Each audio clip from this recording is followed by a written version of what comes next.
Good evening, afternoon, morning, everyone. Welcome to a post-game chat for the Alcaraz v Scientific match in the Old World Community Tournament. We had a couple of parts. We were left with an ongoing game, but in the meantime, Scientific has conceded, so the game is done, and we're going to talk about it. I'm joined by Alcaraz and Scientific. Hello, fellas. Hello, hello. Hello, old world. Excellent. Glad to have you both Here. on board. So yes, congratulations Alcaraz and commiserations Scientific. What a game. It was yeah. I mean, tell me how you feel about it. Well, I'm glad Alcaraz wins. He played a very, very strong game. It's disappointing. Looking at the metrics, it's a bit of a bummer how kind of frankly bad of a game I played because even I picked Babylon. They have that science lead. I was a scholar, so I could go where I wanted in the tech tree. I chose, whether it was a good idea or not, I chose to try and rob Alcaraz of Zoroastrianism to maybe throw off his game. And the thinking behind that is when you look at most of the wins, if not all of the wins from the players, the handful of players who have been running Carthage in every match, um, every single one of them gets Zoro. So that was part of my thinking, even when I was trying to steal it from Marauder in the previous game, but I got lucky from an event that was like, if I can do certain things, like if their entire gameplay is rooted around like certain events or certain science boosts or triggers that they're getting from things very consistently, my thinking going in was, excuse me, what ways can I disrupt that pattern that they're kind of getting used to of relying on. So that's one of the reasons why I decided to go Zoro early. But then I look at these stats, science production, where even the entire time until like my second scholar dies, military production, and this is no surprise because you have the Carthage thing staying there. So I'm happy I kept up with that, but like at no point until very recently, which is of course where I started to see the writing on the wall, was I ever really ahead. I think I did have an opportunity when I had the Zealot in the mid game, or well, I guess we're kind of in the mid game now, but earlier around turn 50-ish, to maybe strike a blow before he started putting forts up. He only had like one or maybe two onagers. Neither of them was in a fort yet. I had a Zealot. He had a couple of his elephants. Maybe I could have enlisted. So I kind of went heavy into that thinking. And then my zealot died. So I had some dynasty troubles in the game too that kind of kept putting me in different directions, and I didn't really have a solid plan. And yeah, it was a bummer. I kind of kept pivoting in a couple of different directions, and then found myself on turn 74 with almost zero economy. Very upsetting. Yes, definitely a very noticeable difference in the stats looking at the economy. Carthage's economy is humming along very nicely, yes, whereas Babylon struggled a little bit more on that front. How did you feel the game went out, Wes?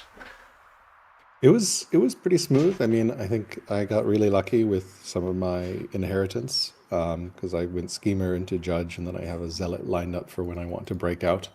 Yeah. And my judge is what, 66, so and I have a 31-year-old zealot just chilling out and waiting to go next. So like basically, like think schemer judge zealot is ideal for duels. Like get a good start, then build up in the mid game, and then go attack with a zealot.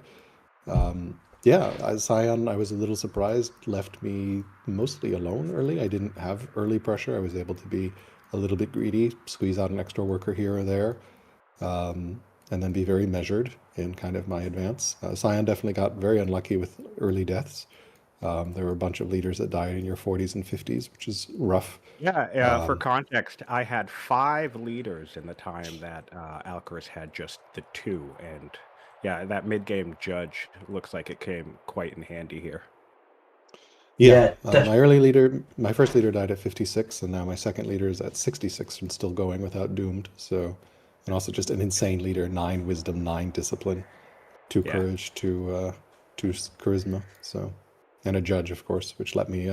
I just got the turn that you conceded here. I just got turreted elephants upgraded, and a citadel, and I just got orthodoxy as well. So I don't have the civics to enact it, but like next turn I should be able to. And then I just finished building all my shrines everywhere, or I have one more city, and then I was going to swap to monotheism, and then I already have divine rule running. So we're probably looking at 60 orders in a couple turns with Orthodoxy up. So I was going to print out some turreted elephants and then go see what I could do.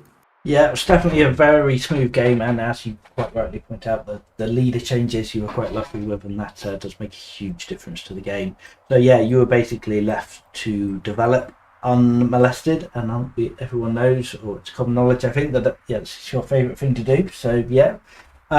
So Scientific, did you go into this game thinking you were going to try and rush Alcaras? You talked a little bit about obviously developing up to get Zoroastrians and throwing them off that way, but was it more of a plan to rush in, or were you planning on that mid game push, but then you just didn't quite work out with the leader changes?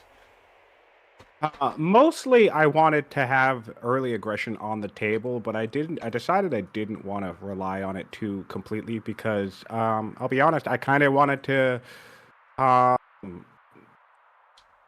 go toe to toe with Alcaraz a little bit, not really rely on the fact, like, because we played, he and I have played a bunch of games before, and I tend to typically just try to kill him in the first 60 turns, um, and can be successful. But I kind of was like, well, yeah, I have a strong eco game too. I have a strong late game. When we played that community FFA, I think there were only two. I think actually with the three of us in the 5-player game, it's like all three of us had something like 400 or 500 science per turn, while the other players had 200 science per turn. So it's like, it's not that I don't know the end game.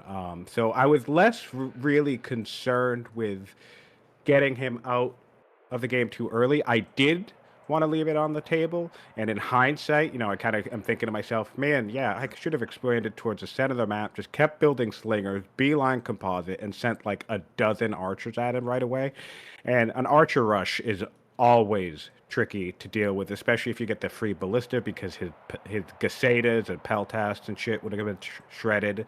So certainly that would have been tricky to deal with if that was like a turn 30, turn 40 timing. And that was an option. But I don't know, for some reason my mentality was like, I know, I want to see, and I succeeded in some of these goals. I wanted to match his strength level, right? I wanted to match his science level. I wanted to match his expansion rate. We both hit full city expansion at the same time. I obviously got the center, so there was a little bit going into this where I kind of was a little intentionally giving Alcaraz the room to breathe, because I was like, no, let's have a real game here, and let's put his strength against my strength, and see where it goes. But unfortunately, two things went wrong. A couple of things went wrong. The dynasty was one that we already talked about. I just generally didn't play a strong eco game in general. Like, if you look at the capital, Alcaraz has all his farms laid out. I'm not sure when all of those came online, but it turns 74 and I still don't have farms around these like lush, pasture buffed, river-based tiles, and like there's no excuse for that. All honesty, there's just no excuse. Those should have been up ages ago. Kind of like my old rant about the flatland quarry situation. It's a similar deal here. Like, that's amazing. Those are amazing tiles. Why are they not improved by now? But part of the answer to that is orders, like Alcaraz was saying earlier when we were talking about Babylon. They were a little order stifled, but also the schemer opening is very strong. But more importantly, I think the terrain of this map really messed with me in a way that I wasn't expecting. I did a couple of generations of this map script, and pretty much every generation I practice on, both with another player and privately, were significantly flatter than this overall. Of course, sometimes you start in a mountain, or sometimes there's hills in the center, but this was like everything and forests in between, and that, I think, highlights the order issue. When you get riders, when you get statesmen, and you're starting as schemers, so you have an easy extra 10 plus orders per turn if you want it. That translates, because if you look at trying to move a worker across these mountain tiles, these hill tiles rather, like, you're so slowed down. So in order for me to move around and get anything done, it was taking me a couple of turns at a time, whereas I'm sure Alcaraz, with all of his orders and ability to move around, his development just started getting online so much quicker than mine. And that was something that I don't think, like, high level context, when I was going in this, not even going into this, but as I started looking at the map, I don't think I had evaluated properly just how dramatic his order advantage would be, which I knew it would be, but how much it would actually complement the harsher terrain of the region actively working against me and putting me behind in development. And so I kind of ended up in the mid game, more shocked by just how drastic the difference in our economies were. Because I'm pretty sure. Hold on, let me check here. Yeah, we even have It's a pretty similar stark. number of workers. We even have a singular number of workers. I mean, he has 22 to my 18. Just looking at So that, it's but like, the improvement difference is Alcaraz has double yeah. the improvements. Yeah, so that to me tells me it's orders, right? So I mean, because I was clearing, but I think we cleared at a similar pace too. Like, yes, I took the center of the map, and yes, I ended up staging towards an inevitable attack that never ended up happening. But like, there's no way that I can calculate that difference other than the fact that there's just order discrepancy. If we look at the order track, he's got 600 more orders in the game than I do. So like that was just, it just spiraled, man. It just started early with like the extra 2 from the riders, a handful. I think he bought 60 or 80 from schemers. So 80. even then, that's not a lot. Some people can end the early game with like 100 or 200 orders, but like every little bit helps when you're dealing with this harsh, rugged terrain that takes forever to get a worker from one city to the next, or to start a new improvement. Like, there's forests everywhere, so like you have to burn 3 orders just to put something down. It really spiraled out of control. It was a bummer. And then eventually, by the time I got Portcullis, which was the last 20 turns or so, I was really happy with Portcullis because I knew he'd have a strong science game. I ended up getting something like 20 or 30 science from his capital, and his capital now is actually pretty strong. But at the time, mine's 52, his is 80, right? So when I got like a 20 turn payout from that, I was pretty pleased with arriving at that, because I was like, all right, well, that's going to be a decent equalizer. But it was right around that time that I realized, oh shit, he's spamming mills everywhere. So it's like I was behind him from hydraulics by only a couple of turns, but then the issue became with that my economy wasn't in a place where spamming mills everywhere. First of all, I couldn't even afford to do it, which is just awful. But second of all, it wouldn't have even changed much anyway. So that's when I kind of saw the writing on the wall and was just like, oh man, fuck, I'm screwed. Yeah, so I mean, as you say, big order difference. You can see that in the graph. I guess one additional point there is that, of course, Carthage can just hire their mercenaries, so they don't actually have to move their military around quite as much, so they get a bit of an advantage there. As you say, in that if you look at the territory owned graph, Carthage was slightly ahead for the first half of the game, but yeah, you were definitely keeping pace with them, and then obviously you claimed the center cities and got ahead there. But and yeah, absolutely very impressive keeping up with the military score as well. You were neck for neck in military score almost all game. So yeah, how many mercenaries did you end up hiring? It wasn't a huge number, was it, Alcaraz? I think it was 4, right? Like just 4. So not I mean, too many. There weren't too It was many. 4. I mean, I tried to be pretty judicious this game, both in schemer orders and mercenary hires.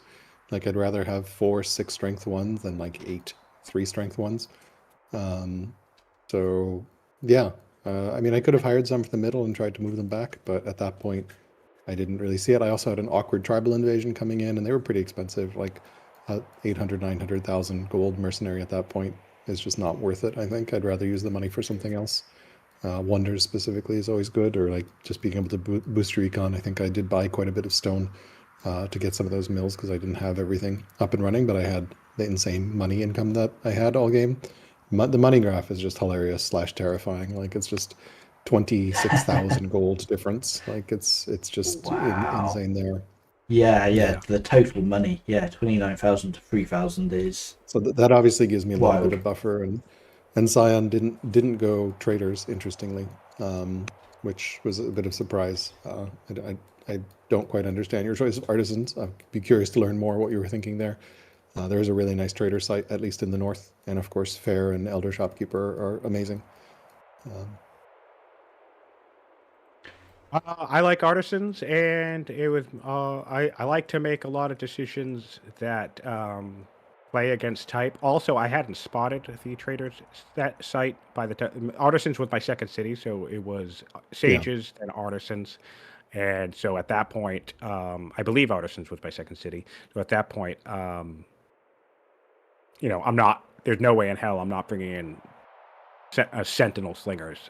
Hunters. I think Hunter was your second, and that because you found it on your free site, if I remember from watching the cast last night.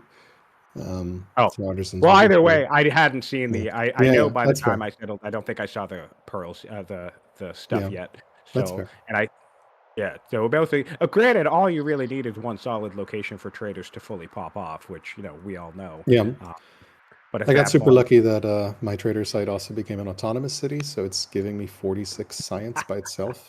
Wow. So, I hadn't quite took that. That's very nice. Yeah, 46 science, but also, 869 money income. I mean, quite a lot of that is council, admittedly, but even so.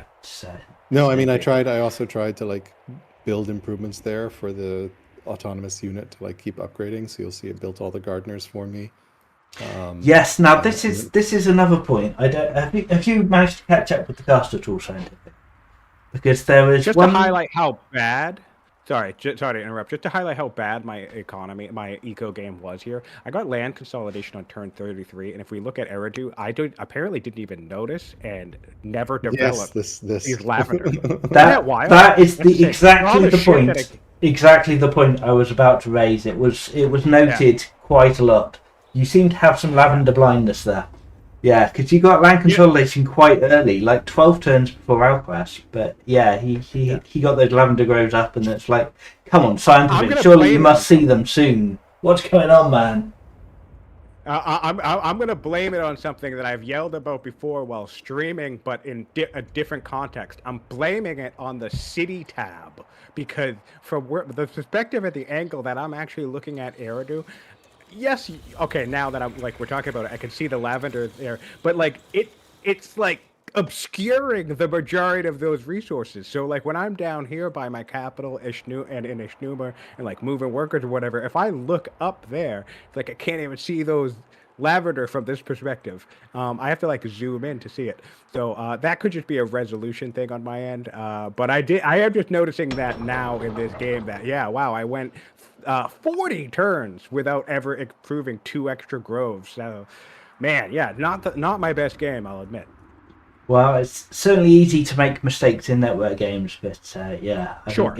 I'm curious. Do you have action suggestions turned off? Presumably, they should have been pinging up for workers if they were on. But maybe you have them turned off. I do actually have them turned off. And I know, to that complaint, I know some players like Nizar or whomever, they have the filter on that shows all that stuff. But even though it does lead to me missing certain things, like, a horse that was there the entire time, and I didn't think I had access to horses or whatever, I can't play with clutter, man. I like my map as clear and crisp as possible. And sometimes it means I miss things. It's unfortunate, and I definitely agree and think that we've all talked about this. I think in network play, it can become so much easier to become tunnel visioned, fixated on something, and it kind of blinds you to any other possible thing that should be calling your attention to. That apparently that happened with those lavender. I'm just literally right now in this cast just noticing that those things are even there. That's incredible. Well, the other groves, like the wine and stuff by the capital, I approved. I'm pretty sure. Every other you grove. You did. You Empire, on it quickly, indeed. Yeah, it's just the city. Missing 2 of those is a pretty big deal, though, long term. Yeah, I mean, I just bumped a suggestion that I made back in September of maybe now that we have the custom overlay, we could have an unimproved resource filter, which that way, once you improve the resource, you don't see the label on your map because you don't care, right? It's just when you need to improve it. That might be helpful. Yeah, that's I think the big deal. To be honest, point. Like if you click the improvement, it shows me garrisons and Shrine of Naboo and shit I don't care about. Now, if I could just see maybe lavender, probably there is something in the custom overlays that says tile resources, yes. but I'd love if it was like unimproved tile resources.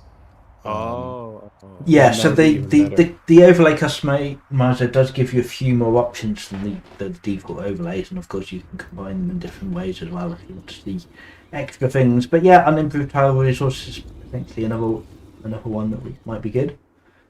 Yeah, because I don't really care about game once I've improved it, right? And I personally will sometimes miss nets because I don't real. It's very hard for me to tell whether a net is improved or not. Like I have to zoom, I have to hover over and be like, is that net improved? So if the label went away when it was improved, that would be really nice. We'll just send that one over to Solver or whoever works on that. Yeah, I mean, I will say I was really scared when you had that zealot in the middle on your six I think I strength had an free opportunity to there. If we look at the like, power, we were even, and some of yours were tribals, and you literally, I think, at the time had two onagers, and one of them was being it. You were like constructing a fort at the time, and I remember yeah, thinking about it. I had elephants, and I was like, I can go push that away, which will stop the fort. I can even kill the onager. It's like, sure, maybe I'm definitely gonna lose the two elephants, but I remember thinking to myself, it's like two onagers, sorry, two elephants for an onager. That feels like a good trade if it means we fight a battle where he doesn't have siege projection. Um, but then the zealot died, man, and yeah. I got a hero next, so maybe Also could have scary. done something. Yeah, maybe I could have done something with a hero, but I chickened out. I'll be honest. I was just like, nah, because shit. Um, yeah, it's a bummer because I think that would have been the only opportunity I would have had to really win anything. Yeah, it definitely would Yeah, have been an interesting fight. And of course you started building a fort behind the river there, and then had to abandon it a little bit later. It's a little bit unfortunate. Did you perhaps think about going elsewhere, going north to up to Sabrata maybe, or Leptis even could have worked until I mean the tile buying there was definitely very helpful for Alcaras' part. It was a good strategy. Took away your river movement before those tiles were bought. You could have perhaps moved up that river fairly swiftly. Yeah, that was very clever, and it was also very good on him to not take any bait around the worker building the fort, or even once the fort was up. The fort building on that river tile was certainly a moment for me that I think I should have just made a decision, regardless of the zealot or not, because that was, I'm pretty sure, right around the time that again he had maybe the two onagers and was just starting to build his own forts. So I feel like what could have happened, and I had one onager at the time. So I think what could have happened was I could have initiated a fight, gotten an onager into that fort. And but the only thing I have an issue with, although I forget about this constantly, is that elephants don't need pole arms to block their zone of control. yes. But I was thinking, oh shit, I don't have pole arms to protect the onager, and that's another silly mistake that I made because you don't actually need those logistics. They can still panic you out of the way and get to the thing, so it's still trickier, but you can build a wall against elephants with fucking slingers. Sorry for swearing. With slingers if you want. And it's annoying to remember that, 10 turns later when you decide, when you make a strategic decision. Uh, so yeah, but kudos to Alcaraz for the tile buying. I like that. And also kudos to him for not deciding to take a peltast or whatever and move up and harass that worker because he definitely could have made a kill or something. And maybe it would have started a fight that he didn't want to start. So the restraint there was nice. The caution there was nice. I don't think he was in a position where he needed to move. Um, Yeah, and just I the fact think, that the onagers were hanging back, the extra onagers were unlimbering on hills further away. They weren't pushing forward. I commented on the stream that if it was me, I would definitely have been unlimbering those onagers further forwards and tried to harass your slinger that yeah, was in that fort and push forward. But Alcaraz was like, no, I don't need to do this. I'm just going to defend. This is a great position for me. I'm Yeah, going I to definitely keep it wanted up. to deny the fort. I think you started building the fort when I had like 2 or 3 turns left on my first onager. yeah. So I unlimbered it and then started hitting that from pretty far back. But yeah, I did not want that fort going up because I was like, I cannot have a fort there. Like that literally cannot be the case. So I tile bought just to sort of deny the river as well as just get some more borders. So to force you inside my lands, if we did want to fight, like I would love to fight on that wide open plain surrounded by hills with my onagers and my elephants could feast there. So like, yes, please, let's fight right there by the salt and the marble. Like, Did you? be great. I'm curious if you considered tile buying the fort because you I bought did. up I to think it it and you would have. kind of stopped beforehand. I thought about it. By the time like he pretty much like it looked like he retreated right after I did the first buys. So then I just didn't bother, Yeah. and then he pillaged the fort.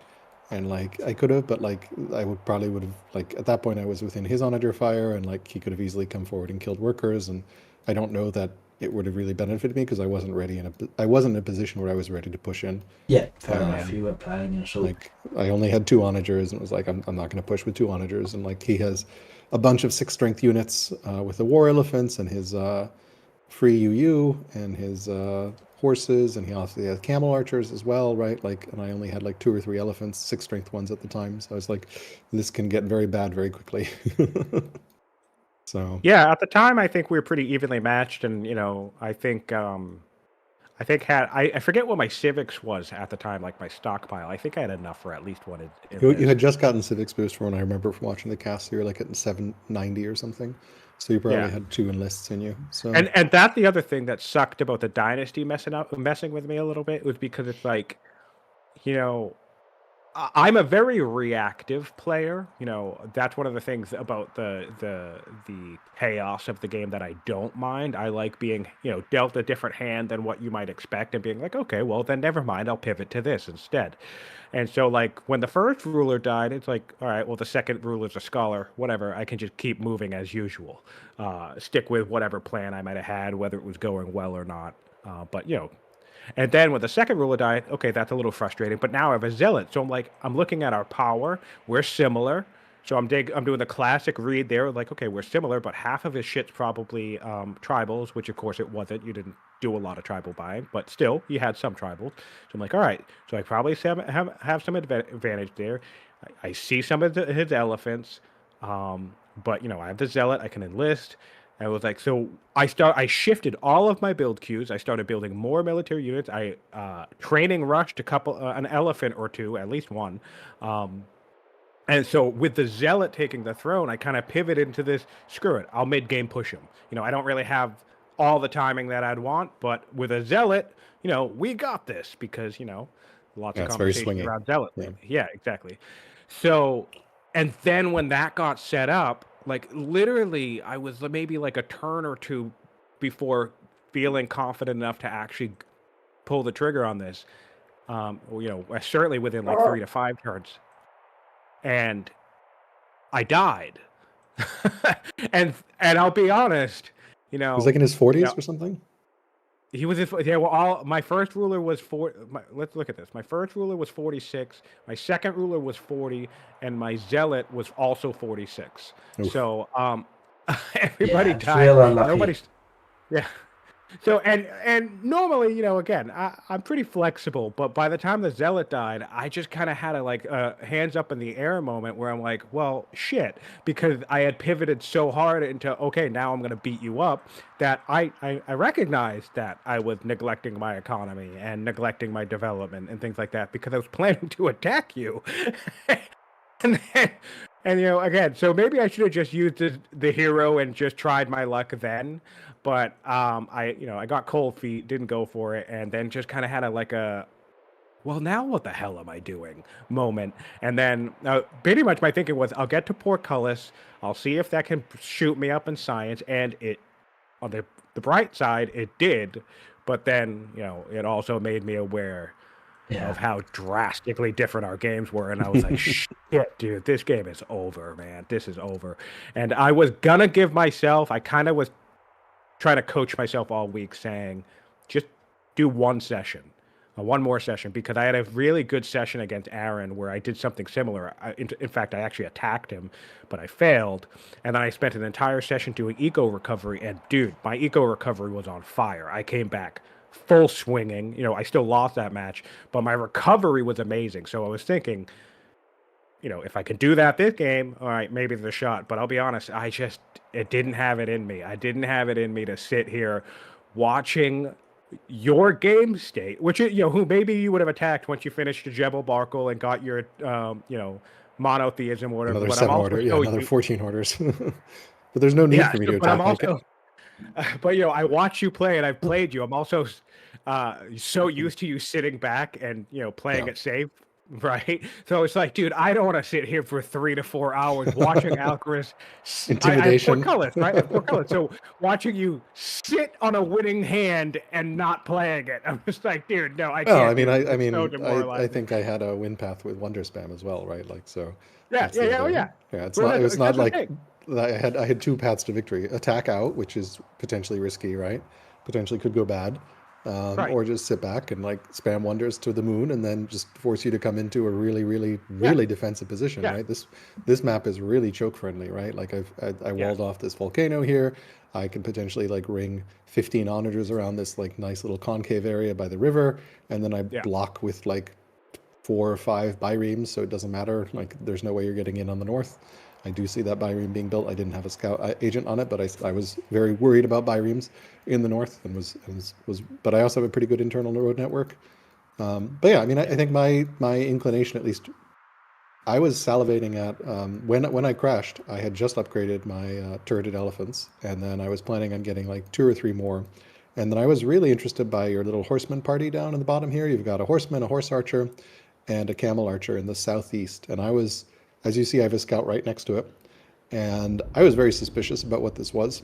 And I was like, uh-oh, what is he planning? Camel archers have insane movement, right?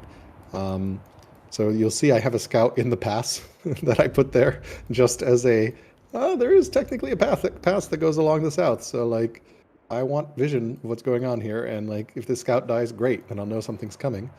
Um, Yes, very yeah, much talk to me the about what you were thinking with this group here. very much the Camel Archer pass. It's could have shot along Yeah, there. it's actually a bummer. It's a bummer because I telegraphed that that the leader camel, if he was up a couple of tiles, I think next to the directly next to the northern barley, right by that city site in those woods there, and standing from that tile, I had just cleared the site, and he was standing there for a couple of turns.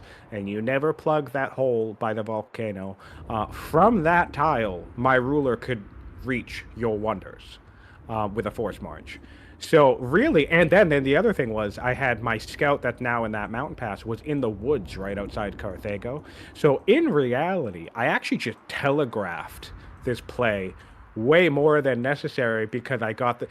This is going to be the dumbest thing, but even though my map actually explains this, for some reason I got it in my head that you wouldn't be able to see behind these mountains because of the mountains. I definitely could see it. Yeah. No, I understand. Right, I understand that because by the time I saw the scout, I was like, "Oh, that's a little weird. Can he see this?" But then I looked over at my map and I'm like, And you "Wait, can of see, course you yeah. can see this because I can see this."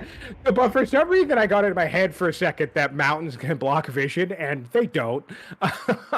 But anyway, it's a bummer that I telegraphed that so hard because really, I could have kept everybody back where they were and still would have made it, and I wouldn't have been able to afford stepping any military units on the tiles, but I would have been able to kill your workers and then popped both wonders with my scouts. I was Scouts, yeah. literally just waiting. I have 2 more camel archers in the north. I was just waiting for them to be Yeah, I see ready. them.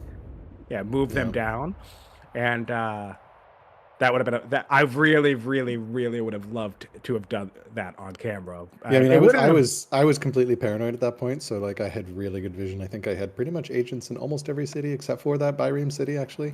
But I think I Yeah. did have vision of the camel archers just from the agent having some borders. And like I was paranoid. Like I printed out an extra scout. I think even Fluffy or Filthy commented on the stream like, "Why is he building another scout in Carthago?" It's like I just need to know what's going on, right? I cannot have a situation like this scout was following the Southern Army around the entire time. And then I put the scout in the pass just as a like, if anything's coming through here, I want to know. I walled off the volcano. And yeah, I think I my mean, plan next was to pull a trader worker west and like build some roads Yeah. from the volcano and bring some turreted elephants to play with this army because they would nom this army Well, very you quickly. you, Like you say paranoid, but I guess you weren't planning Not on paranoid. on Camel Archers coming to disrupt your wonders because no military unit protecting any of them there. No, I definitely didn't anticipate the camel archer could reach, but I was just suspicious of what was going on here, and I was like, is he going to come through the south pass? I didn't realize he could reach the wonders with the force march for sure, so that would have been a nasty surprise. But I don't know that you would have been able to get more than 1 unit back there. Yeah, no, So- I would have. I had enough orders to get at least. I would have been able to kill at least 1 wonder. I just don't know. I was waiting to get the other 2 camel archers in position to yes, check the Yeah, total cost of the force march of all 4 of them because I just needed 2 units per wonder and then move the scout.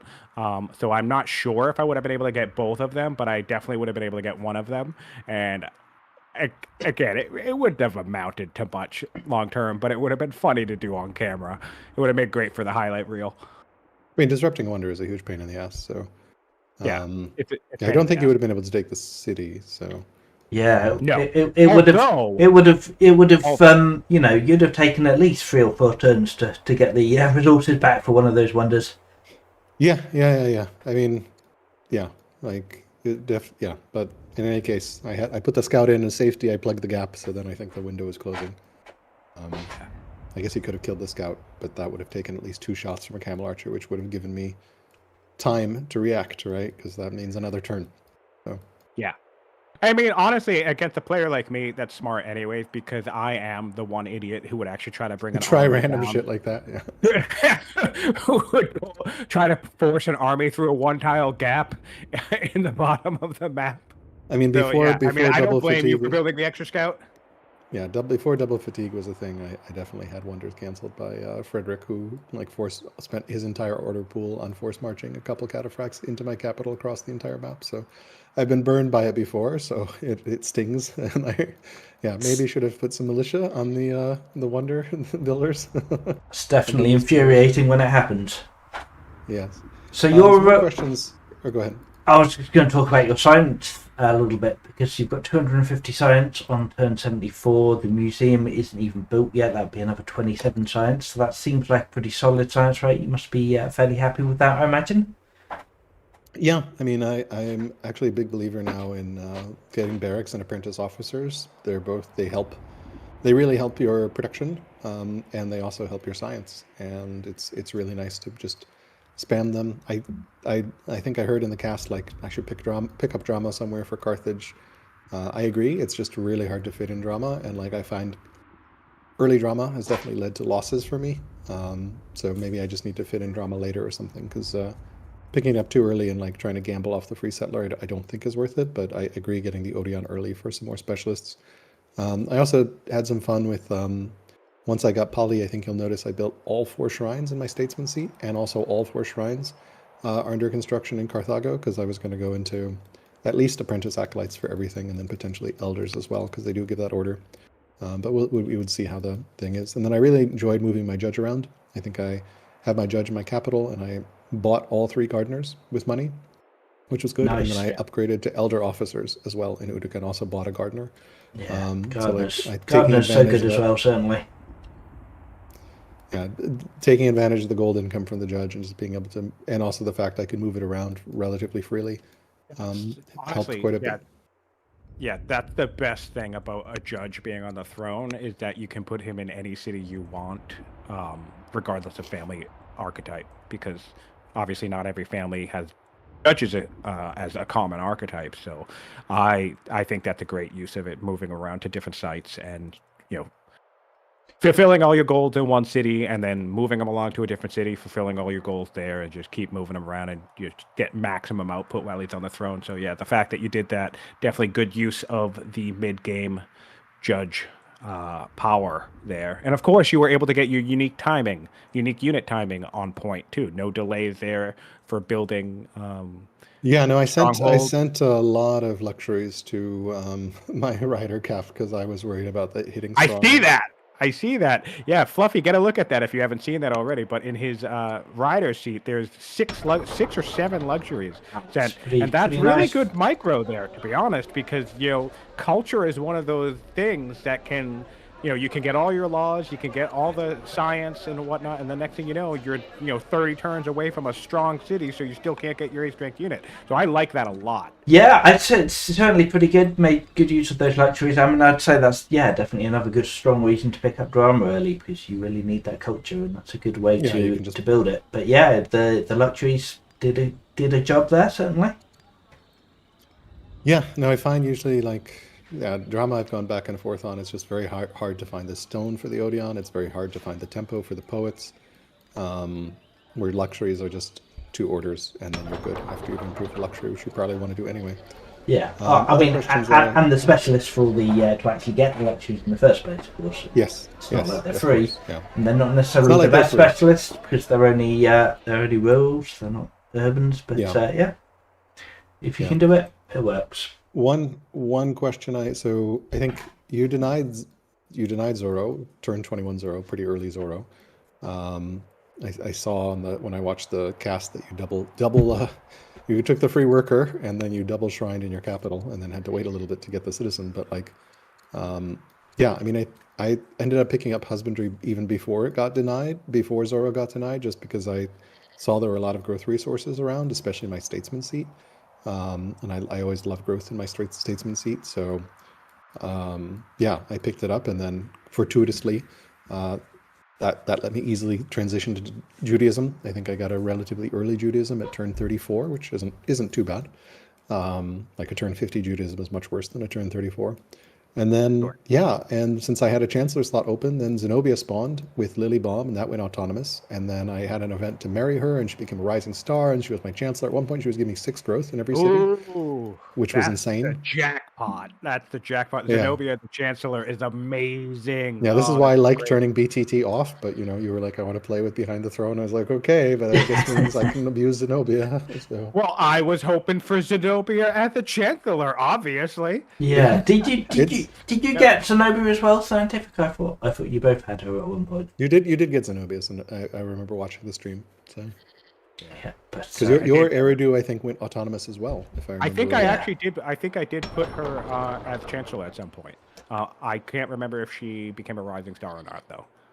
Yeah, Rising Star seems like it's just RNG XP. I'm not entirely sure how it triggers. yeah, I Alcaras definitely appreciate got your a much better use out of Zenobia. It wasn't even just, not even just the growth; it was this huge amount of yield she was bringing in, training and civics and everything. It was yeah, amazing. she was plus 200 opinion as well, so it was just like we're fully cooking at this point. Really appreciated your starting leader name, Digless. That was pretty good. Appreciated that. Talk about a backfire, though, but that was funny. Yeah, And I he mean, did show up in the Digless. game, though. I I saw have that, him. yeah, in the cast, yeah. Yeah, so that's fun. You didn't choose to duel him for some reason, so. I almost did. At that point, I was like, you know what? Should I do it just because it would be funny, and then it watch me die again? You're like, I don't need a 7th leader, so. I was like, I almost did just for the hilarity of it, and also, oh wait, no, he wouldn't have taken the throne, but I thought it would be cool to figure out a way for him to get on the throne somehow. But yeah, no, but I did take him at the court here because it was cool to have a bunch of him in the nation. I had my first heir, and then my second heir was obviously named Dagilus II. And nope, I was trying to tease you a little bit, and it backfired. I mean, he does have die in the name, so Digless he did his part. He died early. I guess a couple more questions that I have. Early game, again, watching the cast, obviously didn't see this during the game, but you split your slingers. Like you had one slinger in the north, and we're doing some really interesting worker micro, and then you had another slinger in the east clearing. What was the Yeah. thinking behind splitting those slingers as opposed to like I'm a big believer in like concentrating forces early, and I think I marched my slinger from one side of the map to the other just to like be able to have it together. Tell me more. So I'm not 100% sure if that was the best idea, but basically my thinking was, I can't remember if I was aware of this postal path yet or not. But basically my thinking was it was an order thing really, which I mean, we'd have to like go over with a fine-tooth comb to find out if the worker micro ended up wasting more orders than splitting them did, and the extra tax or whatever. But my thinking was this mountain pass all the way up towards Eridu is so mountainous, basically, that I didn't want to build a second slinger and send him all the way north to have them have to come all the way back down, because unlike you over there, I didn't have a million orders coming at me all game. Yeah. So my thinking in the moment to why I made the decision was the Sentinel Slinger was close enough to a border and in forest that he could clear the camp of Lhasa by himself. And the Slinger up top, I can't remember if my Scout was in the region. I think originally I was planning on using the Scout to do interesting stuff, but then I ended up using the Worker instead. But then that was my thinking. I could use a civilian to get involved in the combat and clear the camp up north with somebody. But I think that was another situation where I actually might have missed a turn of spending the order to take a hit on something. So I actually took like one turn longer and then spiraled than it should have, because that's the other thing about network play. Obviously, with no undo, sometimes like you Yeah. get television, you're going to make these 3 decisions, and then you realize, oh shit, I have to go do this thing too, and you already have like no orders to do it. Which is another thing that makes the schemer so amazing. Because even if you aren't buying them every single turn like a madman, it's perfect. It's probably the best ability for network dueling in particular, because if you forget about something, you'll Yeah, you can. always be able to do it if you really need to do that thing, Yep. because you can just buy 10 extra orders. And that's a huge deal, because we all do it. I forget about shit. And next Yep. thing I know, I'm like, oh shit, all I need is 1 order to make an attack against this thing, and I don't have it. I would literally, in a situation like that, I would still spend the legitimacy on 10 orders, even if I was going to waste 9 of them, if the decision was that important. Yeah, makes sense. A couple more questions. I think your last leader, you had the choice of, if I remember right from, again, watching the cast, since I had no idea about this in the game, just Orator, Zealot, and Tactician. And I was really surprised to see you went for Orator and not Zealot. Walk me through. Yeah, I think I sat on that for a little bit. In hindsight, for the memes, I should have went Tactician, just because I absolutely would have been able to destroy your wonder if all of my camels were invisible in these woods. You wouldn't have seen them coming. That would have been amazing. Now, aside from that, yes, obviously Zealot was a big grab, but again, there's maybe some arrogance or hubris to this, but it really isn't that. I get frustrated by like those obvious plays. Well, obviously I'm going to pick a Zealot, obviously, and I know it's a competition, and it's a tournament and all that, but like it's kind of lame that it's like so many starts. It's like, oh, clearly I'm going to pick a schemer because it's the best. Clearly I'm going to go into a Zealot because Yeah. it's the best. But it wasn't just that. I really sat on that for a while, because I'm like, oh man, if I am going to fight him, if we are going to battle, the Zealot's the only way I'm winning this, right? But the orator choice came down to the eco recovery mindset. It was like thinking, well, all right, no, if I'm going to sit back for the next 2 hours and actually recover my economy and get my economy back online, if we look at my political situation, my opinion's fantastic, right? So I'm getting an extra 6 orders per turn from an orator. And that was the thing. That's why I ultimately leaned on orator, because I was like, it was basically a toss-up of what my game plan was. If I was fighting you, obviously Zealot. But I was thinking, okay, if this is actually going to be a longer game and I have to play another 3 or 4 hours, another 30, 40 turns, I need my economy online. And what do I need to do that? I need orders. And the orator felt like a real gift in that moment, because I was basically looking at an extra 8 orders per turn, like almost instantly. And that just seemed the out, because I still all I need to do is convert my sages and then also be friendly with me. So I think you made the sages furious at one point as well. This was the micro that you were complaining on that purpose you fucked up or something. Yeah. For an ambition. Yeah, I got the insane ambition to either lose a city, or the other one is make a family. I offered to help with the lose the city one. Yeah.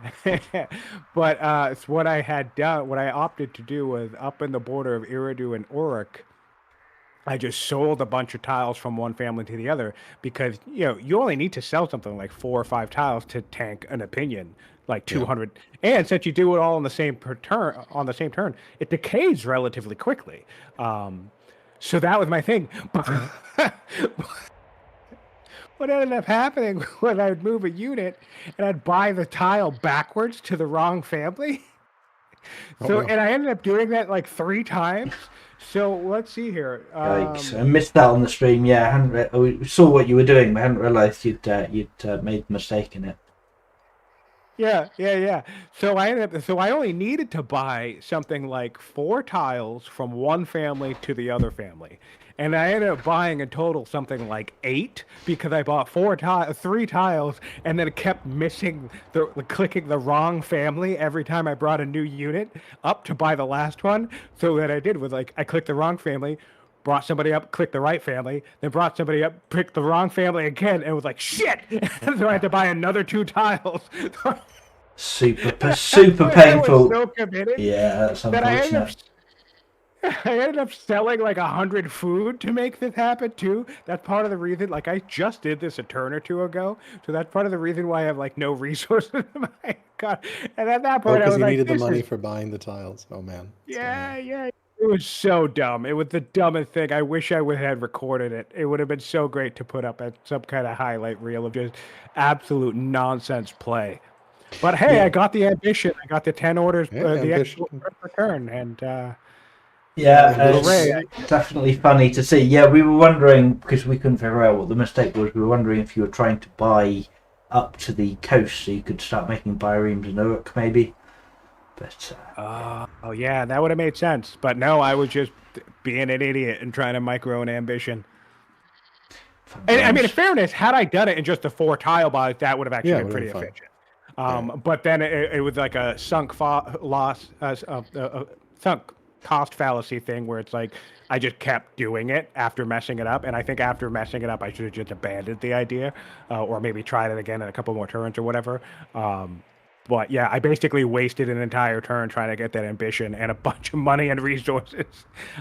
In hindsight, like in general, though, if you can do it in a couple of quick tile buys, it's not the worst idea. I mean, No, my that's Sage's pretty clever. ambition, yeah, my Sage's ambition opinion wasn't great to begin with. I only had the 2 cities. Like, I don't think I would have hurt too much. But yeah, I went a little bit overboard with it, and it was funny. Last couple of points I want to make, and then of course happy to open up questions from the chat. I had that opulence ambition, which I took 9 turns building an opulence in my capital. I think it was I probably should have just eaten the legitimacy loss, honestly, instead of finishing the legacy. I don't Yeah, I remember noticed the you did event. that. I had some event that it was like opulence or something really bad, and I took the ambition, but like Yeah, it was yeah, it was quite early as well, wasn't it? I don't recall what turn yes, it it was was, but very it early. It was like uh, turn 40 or 50 or something. yeah, yeah, Yeah. a bit It was painful to lose pretty 9 turns of a pretty. CQ at that point. And then I guess a question from class. Yeah, I think that was definitely a mistake, and I think also not prioritizing museum earlier. I think Fluffy and Filthy all were commenting that like he hit strong, and then he's like not banking for this wonder, and it just never crossed my mind because I was like so focused on eco and like getting everything up and running. I did manage to get museum later, but like got lucky that Cyan had no economy to take museum, so. Yeah, yeah. Had I played a stronger game, you probably would have had stiffer competition on that front, for sure. Because Yeah. I've had plenty of games in multiplayer, in particular, where it's like by the end of the game, I have 10 of the 13 wonders. So yeah, I think if I Yeah, were no, on my game, my cloud duel right now is actually against Fluff. One of my cloud duels is against Fluffy as Babylon, and he had to turn 42, started a Coliseum because he got legendary from a yeah. from So the I mean, there you Colossus go. event, and like he has museum. It does not look pretty right now. Yeah, At yeah. all. It's definitely a strong bit of luck that getting that very early Yeah. legendary. And I am curious. In that duel, Alcaras, are you playing Carthage? Yes, of course. Of why course. why would you play anything else? Well, It's, yeah, there you go. it's Beck is Yeah, in I'll the go chat. with that night. Beck is in the chat commenting quite a long time ago now, but apparently the only non-champs nation that has beaten Carthage is Persia, both by Hey, Purple Boomus and by Siontific. hey, nice. Good job, us. Yeah, I honestly, even seeing the pasture here, I just the one in the capital. I thought about bringing in Persia again. I also thought about doing the orator trick again, but I didn't think that was going to be a good idea against your schemer. So Yeah. because I know that you play a crazy science game. Marauder and I was able to keep up with him. And who's to say maybe I wouldn't have been able to keep up with you too, but I just didn't want to risk that. That seemed too risky. Yeah. But after seeing the city, after seeing Uruk, I kind of was kicking myself in the foot for not bringing in Persia because I think Persia would have been great on this map. Yeah, I was surprised you didn't go Hati either. Considering how much you love Hati as well. Yeah, I went there with this whole Especially thing with the with 3 or something early, like that just feels like a landowner capital. yeah, Hati. yeah. There was this thing where I don't know why, but early on in the tournament, I kind of got it in my head where I was going to save them for last, basically, just kind of see as far as I could get. Obviously we're all trying to win, we're all trying to get the championship, and my thing was like, I think lots of people know me as, well, not lots of people, but some of the people who play with me or hear me talk about the game know how much I love the Hittites, know how fantastic I think they was. So I think it's another one of those things, personality type wise, where I think it would have been obvious for me to just play the Hittites constantly, nonstop, regardless of map, because I really think they're that amazing and that flexible. But I kind of ended up going the opposite route and said, you know what? No, I'm going to have, like, if I can make it the full way to the finals, I want to have that be the game where everyone's like, oh, hey, Sion's playing the Hittites finally. And, take them for a spin. And so I basically spent most matches, like, like the Persian orator with Marauder, I spent most games thinking, like, well, what can I do that is interesting? And I guess Scholar Babylon isn't necessarily all that interesting. But, I had a couple of other ideas like Hero Axum and what's another one that I was working on? Oh, a Kushite orator. I've done the Persian orator. I thought about doing a Kushite orator. Because you can get it back with the exactly with your pyramids. So yeah, the Kushite orators and schemers both work well because the pyramids pay your legitimacy back. Yeah, 100% right on that. And they have landowners, which I like. They have traders, which is good. They have artisans, which I like. They have hunters, which are good. So they have great family selections. And they start with stone cutting, which is always fantastic. And divination. I like Kush a lot. So yeah, so I was very, very close to bringing Kush into this game against you two, especially thinking about the Zoro play. But Babylon is a nation that I like, and I've been pretty flexible with them. I won a game with them in the tournament already. Their early growth is pretty strong, and their early science boost is pretty strong. That's the other thing. They can definitely run away. Yeah. Getting freedom early is talked about as a strong thing, and Babylon doesn't need it. You can get freedom too, but they start with freedom, basically. So yeah, there was a lot of strong things that were pushing me towards Babylon, and I like Babylon. I've had some great games with Babylon in practice and just in clouds, but they are incredibly order tight. I almost want to go Schemer Babylon instead of Scholar Babylon because you need something for the early game because you're so choked on orders. Yeah, and I didn't get navigation until turn 47. That was probably a mistake. I did a straight beeline pretty much to land consolidation, which, I mean, worked out in some sense, except for the fact that I didn't lavender. Yeah, but in hindsight, I think it was actually around the time I had land consolidation. That's turn 33, and then it's a ways, labor force isn't even till 45. So yeah, somewhere by around turn 40, I'm like, hey, you know what I'm missing? Freaking orders. Also, I have a really bad habit. Sometimes I do fine, but in other network games, because again, you can get tunnel vision, of getting halfway through the game, and and I'll give people shit for this when I'm commentating. So just for those watching, we all do this type of stuff. We all make mistakes. We all literally just plumb forget stuff all the time. But one of my things is I can go too long before I remember that shit. You actually need to start putting garrisons down, buddy, and all that type of stuff adds up. Yeah. Yeah, and, I now with a lower garrison stone cost, I've definitely started using. I just think of them as like order shrines basically, and put them everywhere that I can.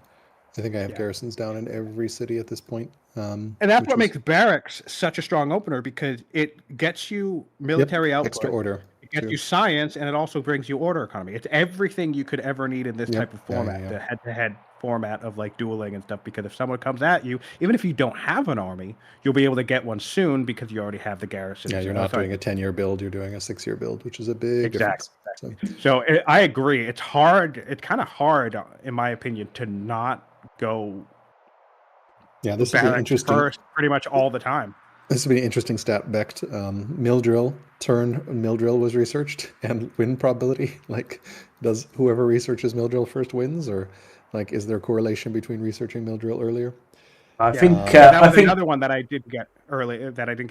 It was very late here, and I thought of myself. I was thinking about that. I'm like, shit, I'm building barracks while he already has officers, and that's the math. For those watching, that's the math that you want to think about. You don't want to be doing that. You don't want to be building garrisons while your opponent barracks. Not even only already has barracks, but they already have officers in those barracks. So that timing can be pretty crucial, and I definitely messed that up in this game. Yeah, I just didn't play a strong game. Honestly, there's no real way around saying it. I think I can play a strong game. I definitely think people probably think I'm better at this game than I actually am, with all the conversation and hype that gets built up.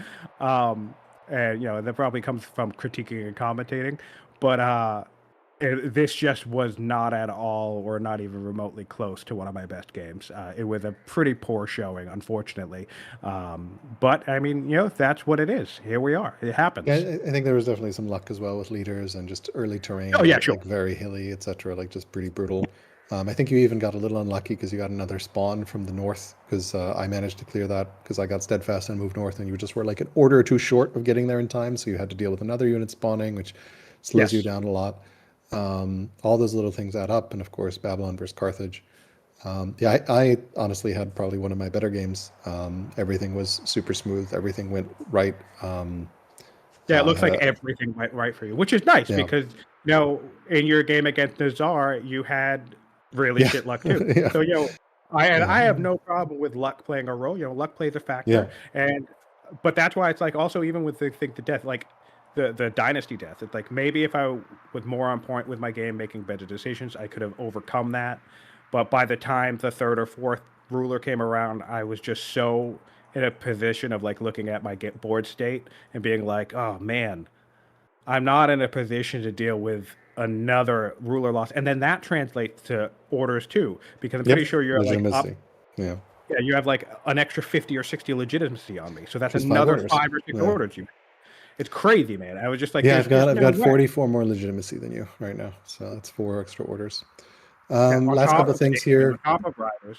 Yeah, it's crazy. Yeah, last couple of things here. Wine or Vinegar was the event that I got that got me Opulence Project. So I had the choice of taking this wine resource, which I did improve, even though it went under the city nameplate, and I agree it is hard to see, but I usually play with the overlay so I can see the label. Get a wine resource and take the build an opulence project ambition. Or the other option was to make Zenobia disappointed, which I did not want to do because that can spiral very badly as a rising star. Yeah. I don't quite know the event chains, but unhappy rising stars do not end well. And then Lilybomb would have gained austerity, which would have been plus 25% training, which sucks because it's an autonomous city, so it can't do anything with the training, plus 50 maintenance, and plus 50% discontent. So I was like, I think I have to take it, but I think I should have just taken it and eaten the legitimacy loss instead of spending nine years on my capital build queue building it and 500 gold Yeah. and 100 civics. Yeah, I think Yeah, I think I agree with that analysis. That austerity sucks, and yeah, you didn't want to disappoint the Snowbeard. It makes total sense, but yeah, yeah, had to take the ambition, but didn't need to fulfill it, especially since it became a legacy as well at that point. So it was like whatever. yeah, just toss it Yeah. immediately. Last question before we go to, I guess, any other questions you have, Fluffy, and of course questions from the chat. I think Class had a question around why neither of us rushed the middle city sites. We kind of got our 7, and then everyone took a breather, focused on eco, moving troops up around, and finally I think like 10 or 15 turns passed before Cyan. You kind of conveniently wandered up just as the Thracians decided to invade me. I think I had an event there that I took an invasion instead of, because I assumed it would Well, give me that 10 legitimacy, but it didn't. So I probably shouldn't have taken that invasion event because I just assumed invasions give legitimacy, but this one didn't. But yeah, that conveniently moved off the site for you. So go ahead. Yeah, that's what honestly made me take the site. Because I can tell, you can tell when they're organized tribal units. So they started moving. I saw they were organized, and I was like, cool. In like a turn or two, they're going to be away from there, and I just have a free city, so why not? So yeah, I took the site because they invaded you, and that was convenient. I already gave him my answer of why I didn't go to the center. I didn't want to deal with your 6 strength units right away. Although I'm sure I probably could have managed with Sentinel Slingers, but I decided I was comfortable with distance between me and you. I didn't play a game that matched up against the level of comfort that I had with you, but we've played games, we've gone toe to toe before, and I've played against other people where it's like I get super strong ecos. So it's again, I know the eco game, and yeah, I I didn't. The other thing is orders too. It's like so I know I'm behind on orders. I didn't want to put myself into a position where I started skirmishing with you, where we're both burning 5 or 15 orders a turn. But Alcaras has an extra 5 to 10 orders to spend on his economy, while Scientific doesn't. So Yeah. that's why I stayed away from you. But why did you stay away from me? I didn't have Swift, so moving all my tribal units was a giant pain. The middle is also very exposed, and I obviously was following your army around with my scout, so I saw you had you're a 6 strength unit and you have a bunch of slingers, so there's no cover for. It's like pretty much like you're going to be doing full damage in the middle with that. And like I don't know that I could have held that central city site. Like I mean I could have, I guess, built a road, and like I was thinking about it. Then the invasion happened. Then you moved in. Like I was probably going to take it like 2 or 3 or 5 more turns after. Um, And I after mean, you attacked, but like at the time, like I was like, the city's going to take a long time for that city to become yeah, worth it. It's probably not going to become worth it ever because it's always going to be under pressure.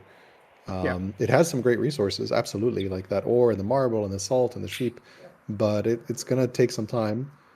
Well, the other thing, Realistically, like you need to take the South City as well, and then you need to like wall your opponent in on the chokes, right, with the volcano and the sort of pass by the Sagarius River. And that, like, I feel like I was like, I'm going to need onagers for that to like be able to reliably do that. Otherwise, it's just going to be skirmishing against your 6 strength. I was honestly scared of the 6 strength, and I think you had a zealot at the time. So I was like, I don't want to attack into a zealot. That just seems like a great way to give my opponent an elephant. So yeah.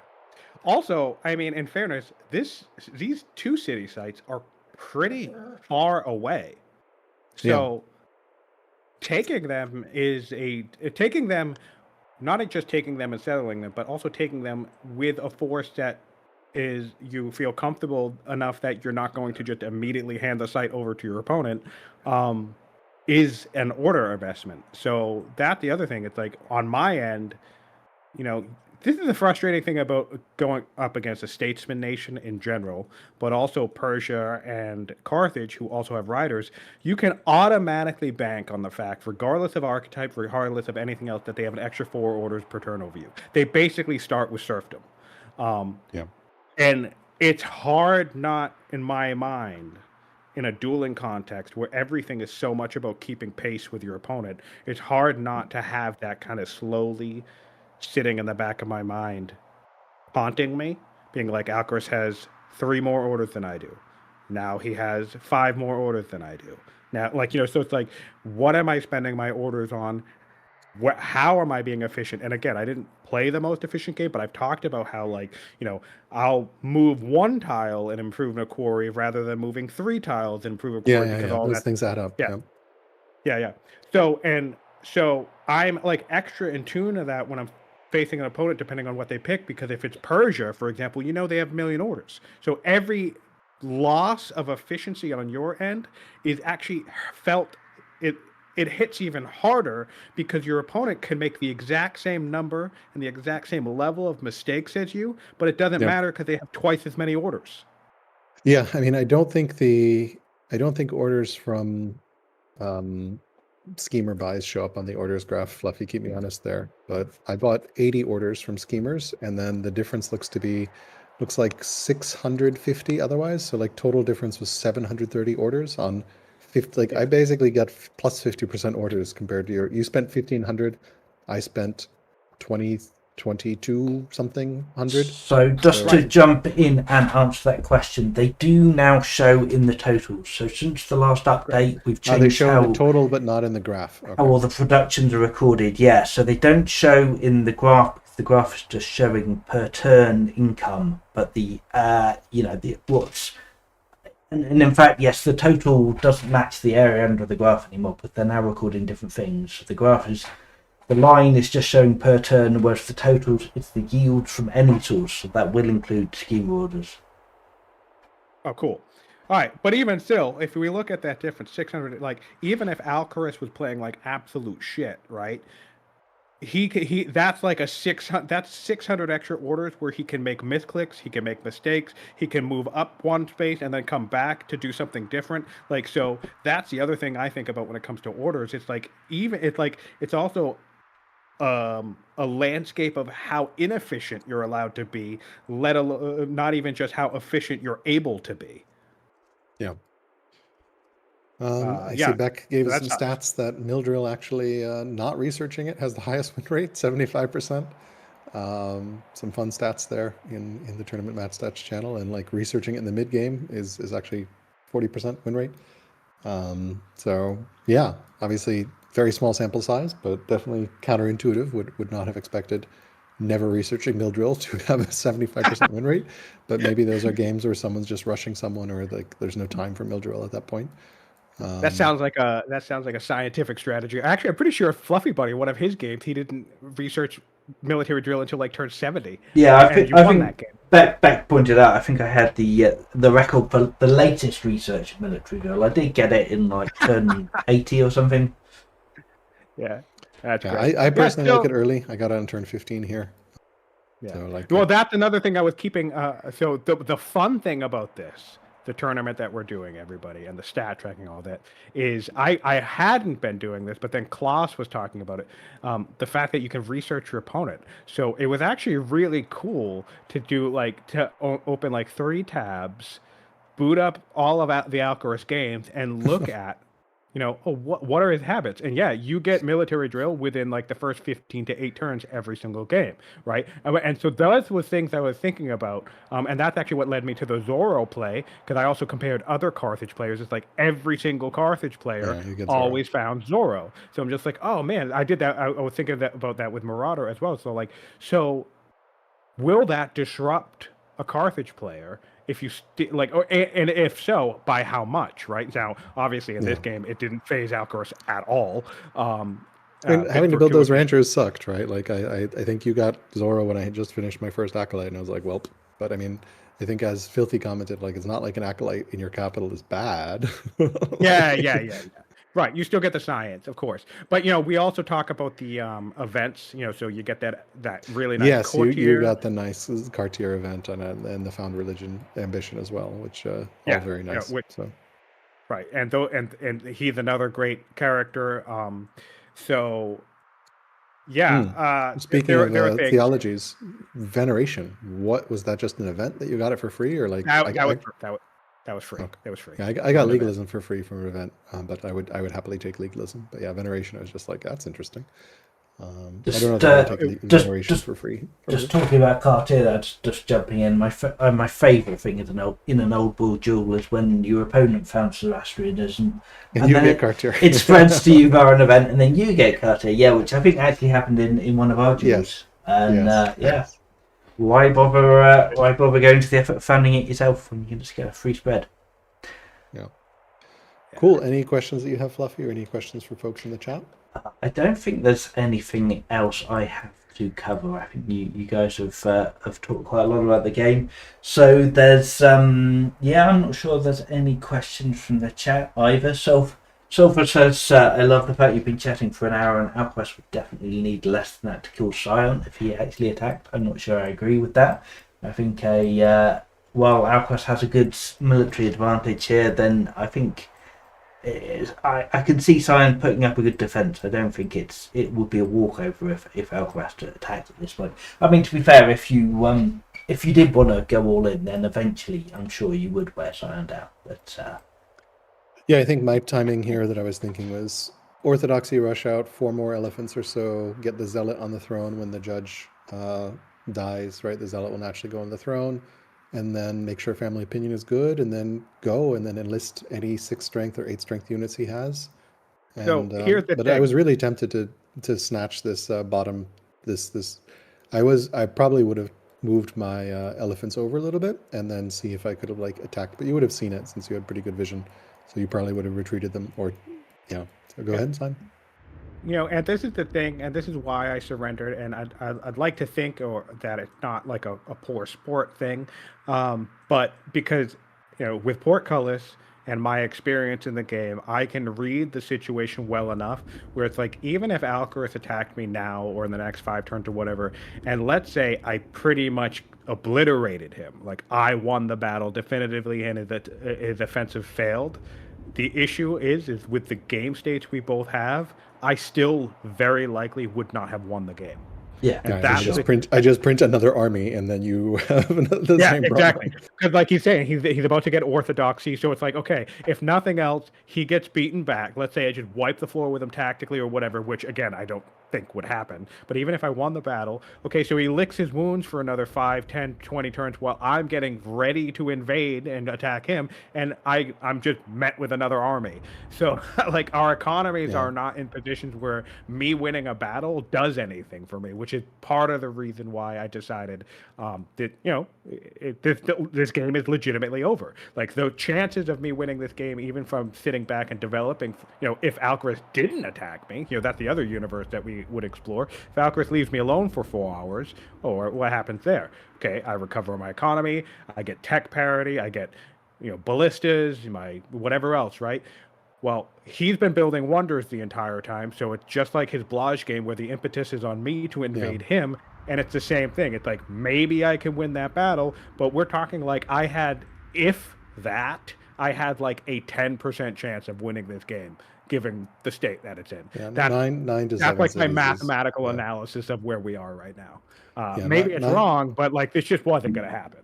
Yeah, 9 to 7 cities is not a decisive lead, and and like my position is very defensible here, and I also like it's the economy more than anything. The economy is huge as well. Yeah, and like also 7 as earlier is a big problem for you because you don't really have a great answer for an 8 strength elephant coming and saying hello. Yeah. And it's like what I say all the time about overdevelopment. Like Alcaraz, for those watching, Alcaraz could spend the rest of the game and never build another improvement, and I'm still going to spend 20 or 30 turns catching up to him. But that's the thing. It's like his economy is fully operational. Like that's the other thing people don't realize about Portcullis too, right? It's like, yeah, we can talk about his science rate, but I can actually go around to every one of his cities, and I have with the little calculator or just do mental math, I can see that Alcaraz is making 150 stone per turn or more. I can see that. I have that information because all the yield totals are listed in your city too. I can see that how much money he's making from his trader's seat or things like that. So it's like, I have all the information I need to know of course, sometimes that can backfire. Sometimes you can think, oh, there's no way I'm going to win, when it's like maybe you do have a chance. Yeah. But I don't think this is one of those games where it's like I'm giving up a possibility here. I think this game is squarely in his hands. Yeah, I think to be fair, I think you've called it correctly. I think if Alcaraz went in and had a fight right now, then yeah, I'd say he definitely got a good advantage. But even if you won that fight, doesn't win you the game, and yeah, I don't really see a path where you could have won, so I think that's fair. Like, as you say, looking at Alcaraz's resource economy, if he grabbed architecture, then I suspect he could probably build all the another 8 wonders just immediately to spend all his cash whacking them down, and then it's very much just a waiting the turn timer down until he wins on points. So I think that's fair, and it was a good game. You tried your best, but it didn't quite work out. But it was good to see, and I think we're probably wanting to wrap this stream up now because we've been talking for we've been talking for like an hour, hour and 20 minutes. Yeah. But enjoy the post. We gave the game the closure it deserved. So. Yeah, it was a good game. Well, if you tuned in, I appreciate it. I know this was a talking session, but thanks for watching, and thanks for listening. And Alcaraz, congratulations, buddy. Thank you. Good luck moving forward, and hope you got a lot of tough opponents ahead of you. So it's going to be really interesting watching it. One at a time. Yes, and we've got a Alcaraz versus Arrow match coming up tomorrow at the same time, and that should be an interesting game to watch.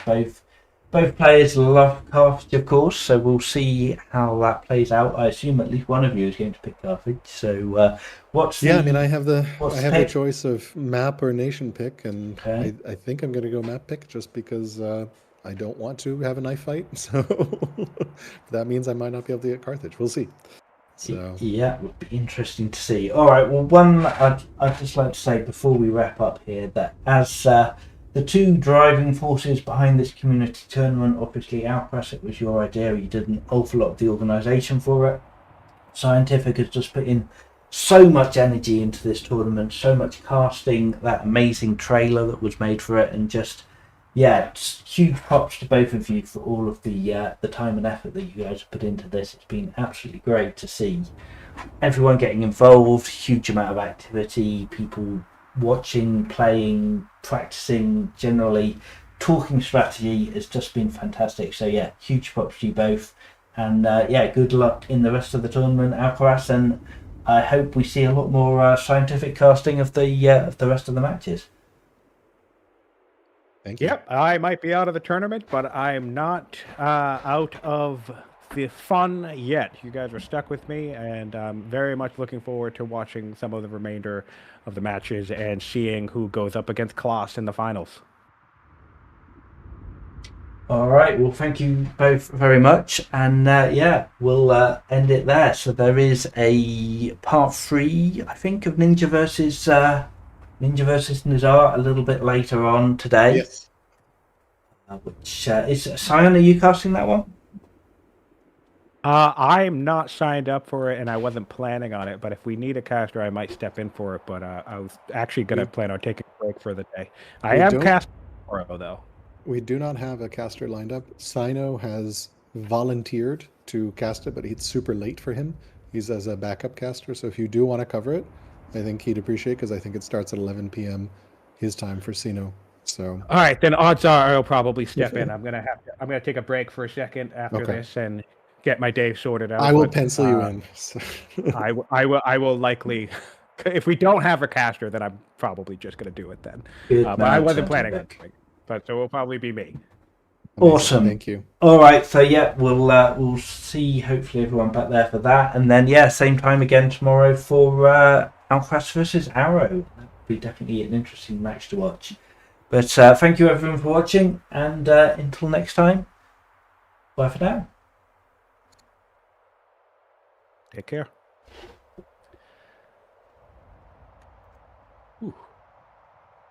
Cool. That was fun. I've turned off my stream. That was fun.